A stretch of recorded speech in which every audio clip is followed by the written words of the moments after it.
Ronda Rousey's comeback at UFC 207 did not go according to plan. She was stopped by Amanda Nunes in just 48 seconds in Friday's headliner, a crushing defeat, another defeat for Ronda Rousey.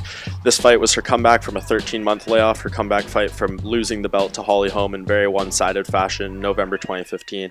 And for her, this was not the performance she needed. There was nothing of substance in the fight. She could not get anything going, and she chose to stand with Nunes and got touched up early and often until the stoppage came. And for her, there is no telling what comes next. She stormed out of the octagon afterwards and did not do a post-fight interview with Joe Rogan and did not do any media afterwards either, so there's no really getting a grasp on whether she wants to fight again. One would have to assume not. She has many opportunities outside the octagon, and I believe just after these two performances she is not going to be willing to put herself through this any longer. Perhaps I'm wrong, but for me, I think we see Ronda Rousey's retirement following this defeat, and I don't see much optimism for her hope in the future in the UFC, but perhaps I'm wrong. And in the co-main event, however, much more hope for Dominic Cruz coming off his loss to Cody Garbrandt. Of course, a long-reigning champion dating back to his 2 title reigns. He never lost one in the octagon, and he just did not have what it take to beat Cody Garbrandt on this night. He was dropped several times and just beaten by a superior game plan in the fight. It was not his night,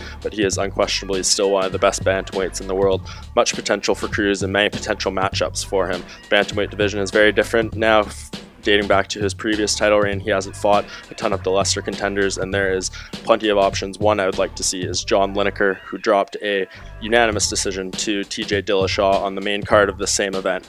And a matchup between those two fighters, Lineker's power against Cruz's diversity and ability to move around the octagon, would make for a compelling matchup. So that's what I would like to see next for the now former bantamweight champion.